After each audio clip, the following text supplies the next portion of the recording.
quien formó las olas al hablar, quien contó la arena en el mar. Reyes, pueblos tiemblan a su voz, la creación le rinde adoración. Contempla a Dios, en su trono está, venid y adoradle. Contempla al Rey, nadie es como él, venid y adoradle.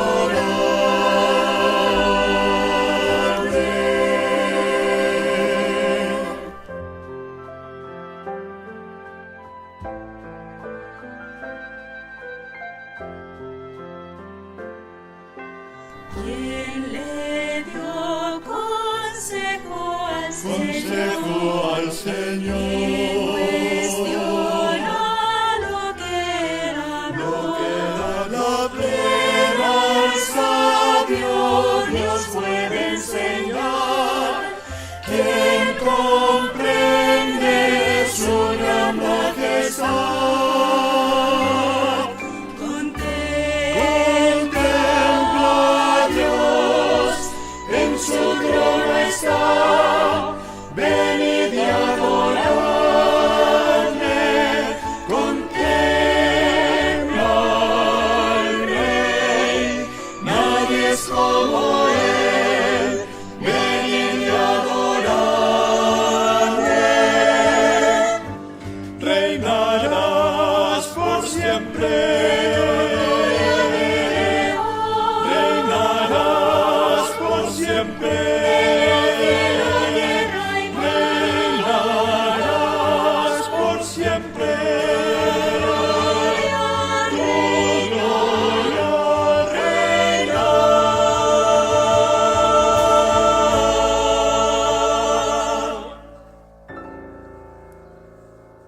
Venid y adoradle. Sufrió los clavos en dolor, quien llevó el mal del pecador. Jesucristo, humilde al perecer, ha triunfado y reina con poder. Con poder,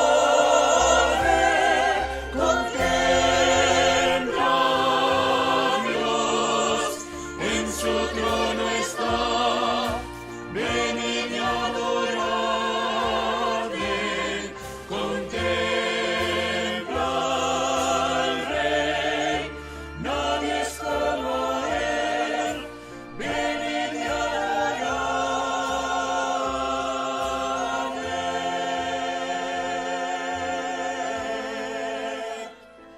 Contempla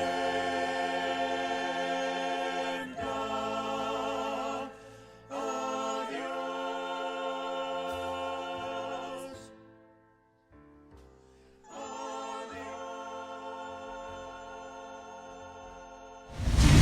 Donde se habla no solamente en forma de referirse a todos como congregación, sino de las responsabilidades que existen entre un creyente y otro, o de las cosas o actividades que se tienen que hacer dirigidas a uno y hacia el otro. Y entonces empecé a buscar un poquito en la Biblia cómo se usa esa palabra, dónde aparece, en qué forma la usan Pablo, en qué forma la usa Juan. Y esa palabra es una palabra griega. En español son varias palabras, ¿no? Unos a los otros, es como algo compuesto. En griego es una sola palabra, la palabra lelos, que es la mejor traducción, es esa, unos a los otros, habla de una como comunidad. Y esa aparece unas 100 veces en su Nuevo Testamento. Aparece bastantes veces. A veces se usa nada más cuando los autores de los evangelios dicen, y ellos se dijeron los unos a los otros. Cuando habla, por ejemplo, de los fariseos, cuando murmuraban, y se murmuraban entre ellos acerca de Jesús. O de los discípulos, cuando se sorprendían, ¿no? Y de lo que pasaba, entonces murmuraban los unos a los otros. Pero cuando empezamos a ir especialmente el Evangelio de Juan, y luego a las cartas de Pablo, ya se usa para referirse a los creyentes como congregación. Y lo que es interesante es que cuando ellos hablan de esto, de los unos a los otros, ellos asumen que es algo verdad y que es algo normal. Y nos da a entender que esa vida en comunidad de la iglesia era algo que está desde el inicio de la iglesia.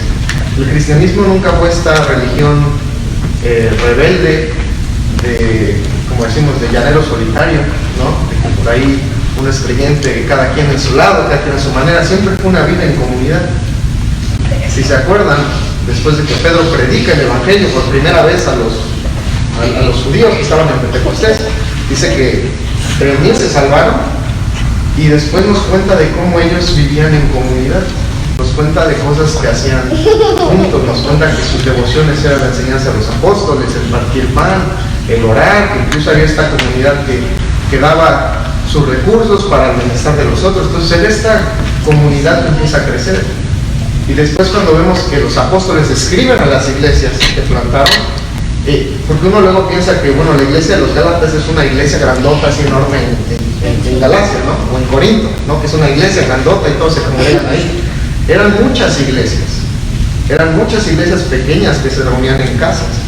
Y la verdad es que los apóstoles escribían su carta para que se fueran pasando esa carta entre las iglesias.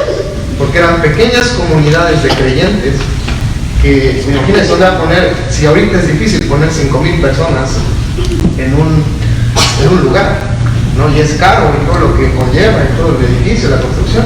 Imagínate en ese tiempo lo que eran 5,000 personas.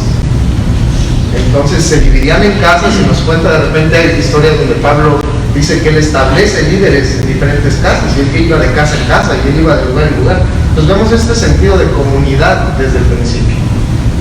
Pero lo que quería preguntarles esta noche es, bueno, ¿por qué yo tengo responsabilidades con el que está sentado al lado mío? Con el que está sentado atrás de mí. ¿Por qué yo tengo responsabilidades con ellos? Es porque así nada más dice la Biblia, hazlo ya.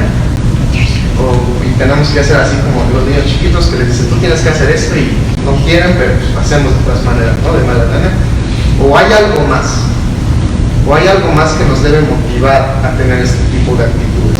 Te quiero llevar en esta noche a Romanos, capítulo 12.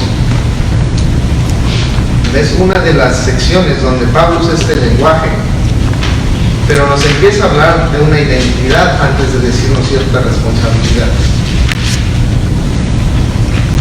Y me gustaría empezar, bueno, vamos a empezar en el versículo 1 del capítulo 12, nos vamos a ir un poquito más para atrás, pero vamos a leer solamente del 1 al 5. Romanos 12, del 1 al 5.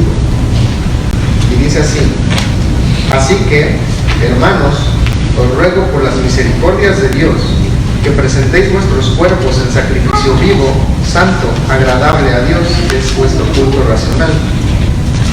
No os conforméis a este siglo, sino transformaos por medio de la renovación de vuestro entendimiento, para que comprobéis cuál sea la buena voluntad de Dios, agradable y perfecta. Digo, pues, por la gracia que me es dada, a cada cual que está entre vosotros, que no tenga más alto concepto de sí que el que debe tener, sino que piense de sí con cordura, conforme a la medida de fe que Dios impartió a cada uno. Porque de la manera que en un cuerpo tenemos muchos miembros, pero no todos los miembros tienen la misma función, así nosotros, siendo muchos, somos un cuerpo en Cristo, y todos miembros los unos de los otros. Y después Pablo va a empezar a enlistar ciertos dones, ciertos ministerios, ciertos deberes del cristiano. Pero antes de hacer esto, quiero regresar al versículo 1, dice, así que, o algunas traducciones dirán por lo tanto. Y cuando tú encuentras una cosa así en la Biblia, tienes que ir para atrás, porque quiere decir que él está concluyendo algo, que él dijo algo, y está llegando a esa conclusión de lo que dijo. Entonces, antes, en los versículos anteriores del capítulo 11, habla de la restauración de Israel. Y entre varias cosas que dice, porque recordemos que la iglesia de los romanos era una iglesia que empezó judía, pero después de que los judíos fueron expulsados de Roma, cuando regresaron era mayoría gentil. Entonces había ciertos conflictos entre gentiles y judíos. Y una de las preguntas que le hacían es, bueno, ahora que los gentiles son aceptados en la fe, ahora que la iglesia es este nuevo trabajo de Dios, ¿qué pasó con Israel? ¿Qué pasó con las promesas de Israel? ¿Qué pasó con la nación de Abraham? ¿Qué va a pasar con todas esas promesas? ¿Qué acaso Dios falló a su promesa? Y Pablo le dice, no. Y en el versículo 25 del capítulo 11 dice, porque no quiero, hermanos, que ignoréis este misterio, para que no seáis arrogantes en cuanto a vosotros mismos, que ha acontecido en Israel el endurecimiento en parte hasta que haya entrado la plenitud de los gentiles. Le dice, no sean arrogantes porque ahora ustedes gozan de la misericordia de Dios. Y si ustedes están aquí por plan de Dios, porque en su plan Dios endureció al pueblo de Israel para que entre el pueblo gentil. Les dice, en su endurecimiento ustedes entraron. Y si cuando entra la plenitud de los gentiles, dice después en nuestros versículos, Israel será salvo. Está diciendo, todo esto sigue un plan que Dios tiene. No es que Dios falló su promesa, sino es parte del plan de Dios. Y les empieza a mostrar cómo por la misericordia vino a través de los israelitas a los gentiles y cómo Dios usó a ese pueblo para traer la misericordia hacia ellos, como que diciéndoles, no sean egocéntricos, no empiecen a pensar que ustedes son el centro del mundo ahora. Dice, no, es por medio de Israel que Dios trajo la gracia a ustedes. Y concluye ese capítulo en el versículo 33 que dice, oh profundidad de las riquezas de la sabiduría y de la ciencia de Dios, cuán insondables son sus juicios e inescrutables sus caminos. Porque ¿quién entendió la mente del Señor? ¿O quién fue su consejero? ¿O quién le dio a él primero para que fuese recompensado? Porque de él y por él y para él son todas las cosas, a él sea la gloria por los siglos de los siglos. Y después dice, así que, dice, en respuesta a la misericordia que Dios le ha mostrado a cada uno de ustedes, en respuesta a la misericordia que Dios mostró en su salvación, de la cual ustedes no tuvieron ningún mérito, de la cual ustedes no llevaron nada más que su pecado, dice, en respuesta a esa gracia, ahora sí presenten sus cuerpos como sacrificio. ¿No? Dice, en respuesta a la gracia de Dios. Pues no es nada más un mandamiento así de háganlo por hacerlo. Dice, esto es una respuesta a la gracia de Dios. Que ustedes presentan su cuerpo como un sacrificio vivo, agradable, así como usaban en otros pasajes, dice, así como usaban sus miembros del cuerpo para la injusticia cuando estaban lejos, dice, ahora úsenlo para ser agradable a Dios. Y después les dice en el capítulo 2, versículo 5, hace la imagen del cuerpo, dice, porque de la manera en que un cuerpo tenemos muchos miembros, pero no todos los miembros tienen la misma función, así nosotros siendo muchos como un cuerpo, somos un cuerpo en Cristo, y todos miembros los unos de los otros. Dice, una consecuencia de tu salvación no es nada más que tu pecado fue perdonado, no es nada más que ahora eres justo frente a Dios por la justicia de Jesucristo que te fue atribuida en su lugar. No solo eso, sino que cuando fuiste unido a Cristo, ahora fuiste unido a todos los que están en Cristo. Ahora eres parte de un cuerpo universal, digamos. Ahora estás unido a todos los hermanos que fueron individualmente salvados por Cristo. La salvación sí es individual, la salvación sí es personal, pero el caminar cristiano no es en solitario. El caminar cristiano no es como les digo, de llanero solitario, de estar tú nada más, y eso lo escucho mucho, y está mucho de moda, ¿no? Cuando vas con gente y le dices, oye, ¿te congregas? No, pero yo por Dios no necesito congregarme, no es una iglesia. Yo para que no es una iglesia. Yo en mi relación con Dios, yo nada más, y Dios, y eso es lo único que importa. Incluso gente que se congrega, que puede tener 1000 cosas, la iglesia puede tener 1000 problemas, puede tener un hermano aquí batallando con ciertas cosas, y dicen, no, yo no tengo que meter, es yo y mi relación con Dios y ya. Y yo me acuerdo en uno de esos lugares escuchar una analogía que les dijeron, porque había unas quejas sobre unos hermanos que estaban haciendo ciertas cosas que era muy obvio lo que estaban haciendo, todos lo sabían, que requerían cierta atención. Y la respuesta del liderazgo fue, tú tienes que pensar en la fe como si estuvieras caminando con un vaso lleno de agua. Tú no estás concentrado en lo de afuera, tú no estás concentrado en lo que pasa alrededor, tú estás concentrado en tu vaso de agua que no se te caiga, y vas caminando. Es así con tu relación con Dios. Tú nada más ves a Dios y no importa lo que está pasando alrededor, es tú y Dios, y ya. Se puede estar cayendo, y el hermano de al lado puede estar sufriendo, puede estar cayendo en pecado, puede estar lo que sea, pero tú y Dios, no te metas. yo te diría que esa idea es contraria a lo que nos está diciendo Pablo aquí. Porque no es nada más una responsabilidad, es una realidad. Es algo que ya está hecho. Es algo, así como tu salvación está completa, tu unión con Cristo y con los hermanos es igual completa. No es algo que eliges después. No es algo opcional. Es algo hecho. Cuando fuiste unido a Cristo, fuiste unido a todos los demás. Cuando fuiste sumergido en Cristo, fuiste puesto conectado a todos los demás creyentes. Es lo que dice Pablo. Todos somos un cuerpo. Y tú piensas en tu cuerpo humano, que es la imagen más, creo que la más apropiada para ilustrar. No. Hay ciertos elementos de tu cuerpo que si no trabajan, vas a estar en el hospital. Y pueden ser cosas pequeñas. Y ahora, tú imagínate, ahora por lo contrario, que tu cuerpo, todos los miembros de tu cuerpo hicieran la misma cosa. No estarían respirando ahorita, ¿no? Incluso los miembros que son iguales, tus manos, por ejemplo, las dos manos. Hay ciertas cosas que tú puedes hacer con tu mano derecha que no puedes hacer con tu mano izquierda. Hay ciertas cosas que puedes hacer con tu pie derecho que no puedes hacer con tu pie izquierdo. Sin embargo, necesitas los dos. Sí, para funcionar adecuadamente sí necesitas los dos. Y es lo mismo con todas las partes de tu cuerpo. Es del punto de Pablo. Dice, tú estás dentro de este cuerpo donde hay esta unidad, que hay variedad, sí, porque no todos somos iguales y todos tenemos dones diferentes, pero estamos unidos. Estamos unidos. Y tenemos responsabilidad, así como tu corazón tiene la responsabilidad de tu cuerpo de echar la sangre en todo el cuerpo, y tu pulmón tiene la responsabilidad de contraerse para traer aire y luego cambiar ese aire, ese dióxido de carbono, sacarlo y ese oxígeno. De la misma manera son los creyentes. La responsabilidad que tengo con los demás no es mi obligación. Tú no tienes que rogar a tu corazón que lata, por favor. Un día se aburre y deja de latir, no, lo hace por naturaleza, porque esa es su naturaleza. Eso es para lo que fue creado.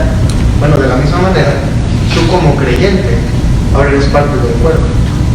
Y las responsabilidades que tú tienes, los dones que tú tienes, solo son válidos y solo funcionan si lo usas para el bien del cuerpo. ¿Se acuerdan que ese era el problema en Corinto?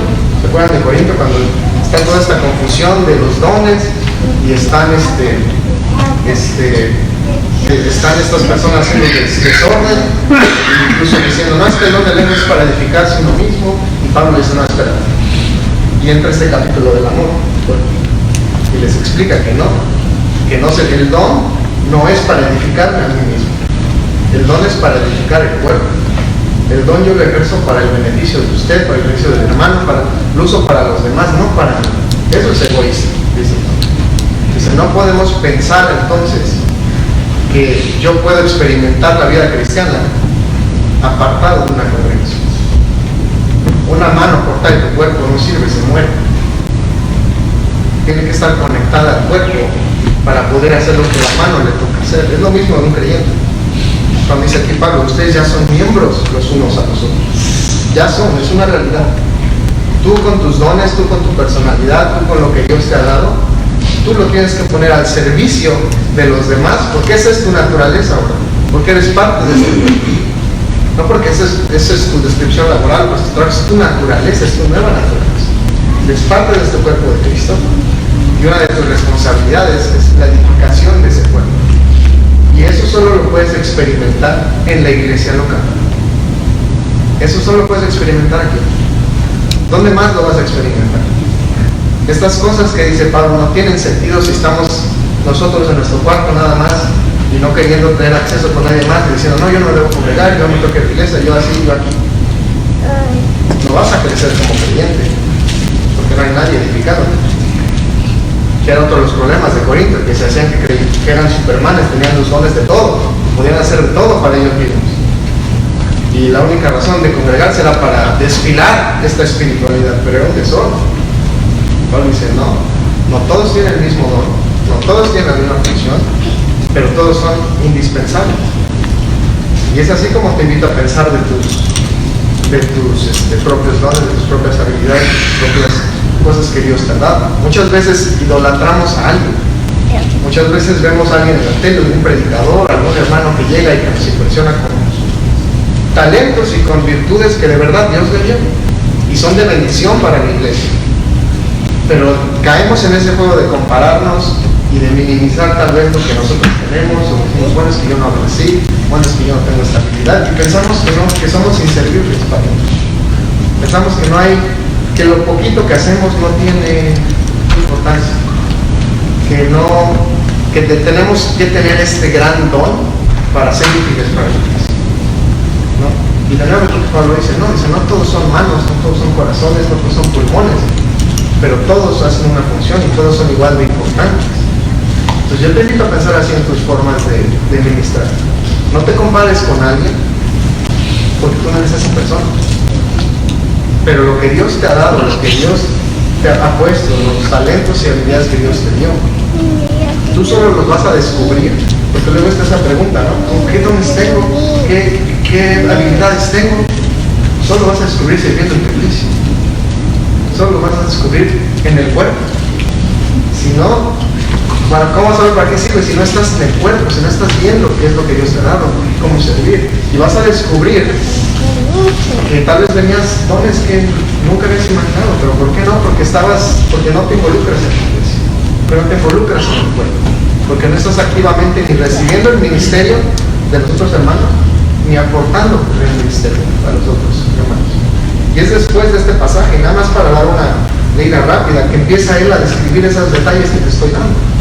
Después de esta realidad del versículo 5, que le dice que somos miembros los unos de los otros, después le dice, de manera que teniendo diferentes dones, según la gracia que nos es dada, si el de profecía, úsese conforme a la medida de fe, o si de servicio, en servir, o el que enseña, en la enseñanza, el que exhorta, en la exhortación, el que reparte, con libertad, el que preside, con solicitud, el que hace misericordia, con alegría, el amor sea sin fingimiento, aborrecer lo malo, seguir lo bueno, amaos los unos a los otros con amor fraternal, en cuanto a honra, refiriéndonos los unos a los otros. Pero ven cómo todas las instrucciones parten de esa realidad, de que Él les puede pedir esto, porque primero ya les dijo, porque ustedes son parte de este cuerpo, porque ustedes están unidos a este cuerpo, y es por eso que les puede pedir estas responsabilidades, porque es así como se edifica la iglesia, es así como se edifican los hermanos, es así como tú recibes ministerio. Y no estoy minimizando los tiempos de devoción que tú tienes, no estoy diciendo que está mal que tú tomes, por ejemplo, un retiro espiritual donde quieres estar solamente tú y Dios, que tomes ratos de oración o de lectura bíblica personal. Eso no tiene nada de malo, porque sí es en cierta forma hay una relación personal con Dios. Lo que tiene de malo es cuando eliges uno y el otro, cuando dices que solamente mi relación personal y no me importa la vida de los hermanos, y no me importa la vida en comunidad. Eso, el cristianismo es una vida en comunidad. El cristianismo es una vida donde vamos a meternos en la vida personal de cada uno.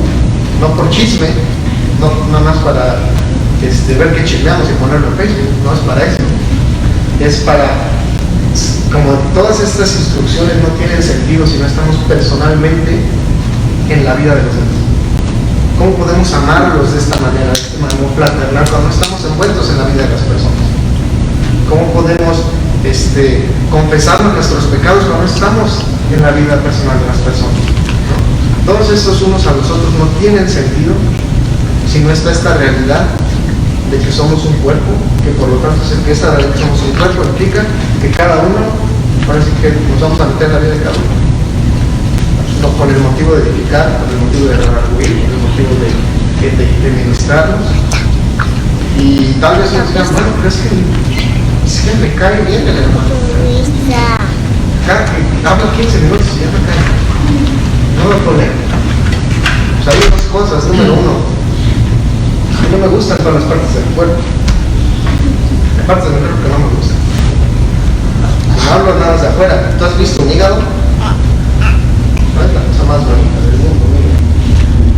Un riñón, un intestino delgado, un colon. No son cosas muy bonitas, pero son indispensables, ¿no? Y están en tu cuerpo, y son parte de tu cuerpo. Y cuando viene un hermano, no le estoy diciendo al hermano Colo, no vas a después a reclamarle, oye, nos viene a decir que somos unos colos, no. Pero a lo que voy es que Dios no nos está llamando a que nos caigamos bien los unos a los otros. Es la única que no vas a encontrar. Cáiganse bien los unos a los otros. Vas a encontrar, ámense los unos a los otros. Vas a encontrar que hagas cosas en misericordia los unos a los otros. ¿Por qué? Porque como eres un cuerpo, adivina que este hermano que no te cae bien, que está al lado tuyo, lo vas a ver en la eternidad y lo vas a tener que aguantar por la eternidad. Eso ya es algo establecido, eso ya nada lo va a cambiar. Ya estás unido por la eternidad, con Cristo como la cabeza, porque eres parte del cuerpo de Cristo. Pues qué mejor que empezar desde ahora a conocernos los unos a los otros, a involucrarnos en la vida de los hermanos y a buscar ese amor fraternal, esa fraternidad que debe haber en la comunidad.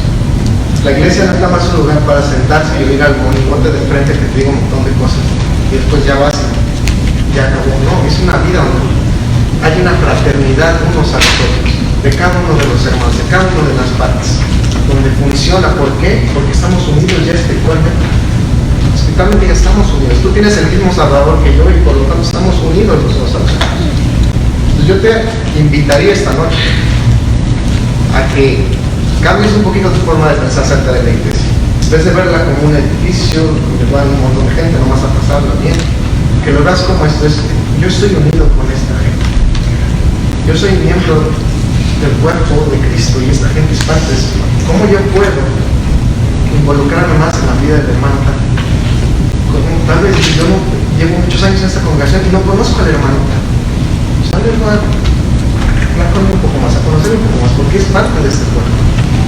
Y tal, y vas a descubrir, uno, que tienes dones que no sabías que tenías, y dos, que puedes cubrir necesidades que no sabías que podías cubrir. Pero muchas veces no lo sabemos porque no nos involucramos en esa vida. Y no vivimos esa vida por fe, porque esa es una realidad que tenemos que tomar por fe. Nosotros no vemos físicamente un cuerpo y cada uno ahí pegados en ese cuerpo. Es algo supernatural que pasa en el momento de la salvación, que no sé exactamente cómo se ve, pero sé que eso dice y lo tengo que tomar por fe. Y parte de vivir por fe es vivir bajo esa realidad de que somos un cuerpo, de que somos partes de un cuerpo y vivimos para la identificación de cada uno de los partes del cuerpo.